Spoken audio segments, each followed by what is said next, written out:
Welcome to bird media. నేను మీ పవన్ కృష్ణమూర్తి. జగన్మోహన్ రెడ్డి రాజకీయాల అసలు రూపం ఇప్పుడు బయటపడింది. ఒకవైపేమో విశాఖలో పెట్టుబడులు రావాలి, ఐటీ కంపెనీలు రావాలి, యువతకి ఉద్యోగాలు రావాలని గొప్పగా డబ్బాలు కొడతారు.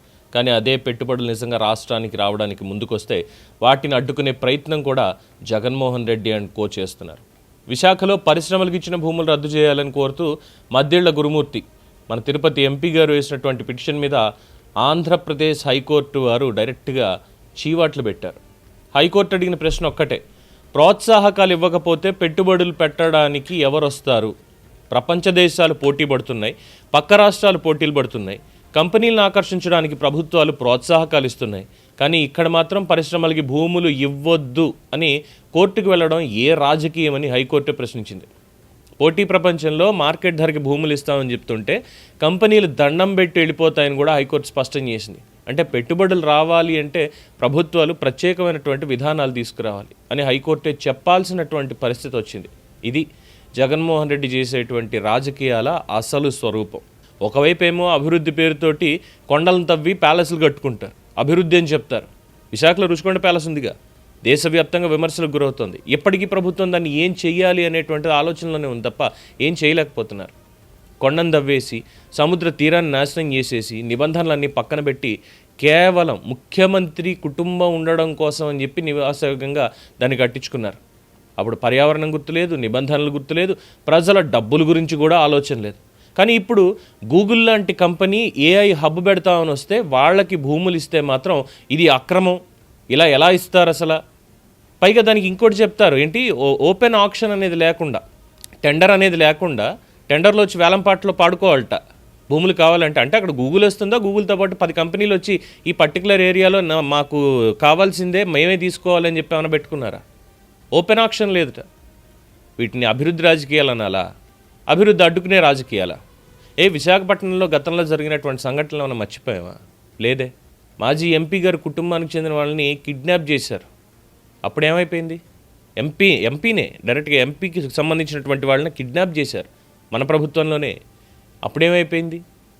పెట్టుబడులు రావాల్సిన నగరంలో ఇలాంటి ఘటనలు జరుగుతుంటే ప్రపంచానికి ఏ సందేశం వెళ్తుంది? అలాగే గత 5 ఏళ్లలో కడప గ్యాంగ్స్ అని చెప్పి చాలామంది లుంగిలు కట్టుకొని తెల్ల చొక్కాలు వేసుకొని విచ్చలవిడిగా తిరిగేవాళ్ళు, ఎక్కడ పడితే అక్కడ కబ్జాలు చేసేవాళ్ళు అన్నటువంటి ఆరోపణలు ఇవన్నీ కూడా మనం గతంలో చాలా విన్నాం. అప్పట్లో బాగా వినిపించాయి. రియల్ ఎస్టేట్ వ్యవహారాలు, భూ వివాదాలు, వ్యాపారస్తుల మీద ఒత్తిళ్లు, ఇలాంటివి ఎన్నో చూసాం. పెట్టుబడులు రావాల్సినటువంటి నగరంలో మరి ఇలాంటి రాజకీయాలు వస్తే అంతర్జాతీయ కంపెనీలు ముందుకు వస్తాయా? ఇప్పుడు అదే విశాఖపట్నానికి గూగుల్ వస్తుంది. డేటా సెంటర్ కాదు, మొత్తం ఏఐ హబ్ అనేది పెట్టడానికి గూగుల్ వచ్చింది ముందుకి. శంకుస్థాపన నడుస్తుంది. ఇంకొద్ది రోజుల్లో శంకుస్థాపన చేసుకుని కార్యక్రమాలన్నీ మొదలు పెడతారు. మెల్లగా వేలాది ఉద్యోగాలు వస్తాయి. మొత్తం ప్రాజెక్టు విశాఖని అంతర్జాతీయ ఐటీ మ్యాప్ మీద నిలబెట్టేస్తుంది. కానీ అలాంటి ప్రాజెక్టుకి అడ్డుగా పిటిషన్లు వేయడం అంటే వీళ్ళని ఏమనాలి? పైగా ఇంకో పక్కన అసలు ఈ ప్రాజెక్టుని మేమే తెచ్చాం, అది గూగుల్ కాదు, అది అదానీ డేటా సెంటర్ అని చెప్పి మళ్ళీ దాని మీద భజన చేసుకోవడం, మేమే తెచ్చామని క్రెడిట్ చోరీ చేయడం, మనకు సంబంధం లేకపోయినప్పటికీ కూడా. ఇంకోవైపు అదే ప్రాజెక్ట్ని ఇప్పుడు తీసుకెళ్ళి గూగుల్ వాళ్ళదని చెప్పి వస్తే, పేరు ఏదైనప్పటికీ గూగుల్ వస్తుందని చెప్పి లేదా అదానీ వస్తుందంటే వాళ్ళకి భూములు ఎలా ఇస్తారు మీరు అసలు? ఇది ప్రజల్ని మోసం చేసే రాజకీయం కాక ఇంకేంటి? ప్రభుత్వ విధాన నిర్ణయాలు అడ్డుకునేందుకు కోర్టులు వేదిక కావు అని చెప్పుతో కొట్టినట్టుగా చెప్పింది హైకోర్టు. అభివృద్ధి ప్రాజెక్టులను అడ్డుకునే రాజకీయాలు కూడా ఒక హద్దు ఉంది అని చెప్పి కోర్టు చాలా స్పష్టంగా చెప్పింది. ఇప్పుడు విశాఖ అభివృద్ధి అనేది కావాలా వైఎస్ఆర్సీపీకి? లేదు భూములు ఇచ్చేస్తున్నారు అనేటువంటి ప్రాపగండా కావాలా? అంటే ఎలా ఉందంటే 16వ వార్షికోత్సవాన్ని పార్టీ పరంగా నిర్వహించుకుంటున్నటువంటి జగన్మోహన్ రెడ్డి గారు మరియు వారి నేతలు దీనికి సమాధానం చెప్తారా? విశాఖకి అభివృద్ధి వద్దా? యువతకి ఉద్యోగాలు వద్దా? ప్రపంచ స్థాయి కంపెనీలు రాష్ట్రానికి రావద్దా? పెట్టుబడులను అడ్డుకోవాలా మీ రాజకీయాల కోసం? ఇక్కడ నష్టపోయేది మీ పార్టీ కాదు, ఆంధ్రప్రదేశ్ భవిష్యత్తు ఇలాంటివి అడ్డం పెడితే.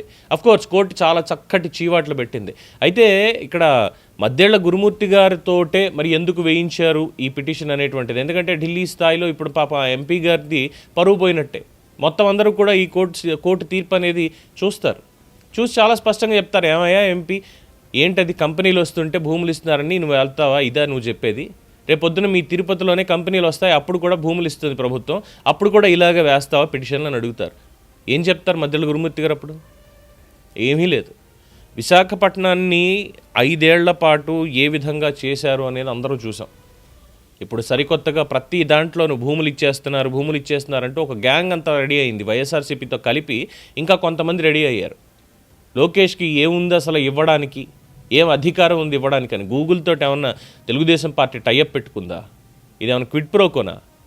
అనడానికి కూడా కాస్త హద్దు అనేది ఉండాలి, విమర్శలకు కూడా ఉండాలి ఒక లిమిట్ అనేది. ఆఖరికి కోర్టు వారు చెప్తున్నా కూడా లేదు మా పద్ధతి ఇంతే, మా పందా ఇంతే అంటే 11 ఇచ్చి కూర్చోబెట్టారు. ఈసారి ఆ 11 ఊచల వెనకాల కూర్చోబెడతారు. ఇది రాష్ట్ర ప్రజలకు సంబంధించినటువంటి అంశం, ఈ రాజకీయ పార్టీలకు కాదు. దీని మీద మీ అభిప్రాయం తెలియచేయండి. చూస్తూనే ఉండండి ది బర్డ్ మీడియా.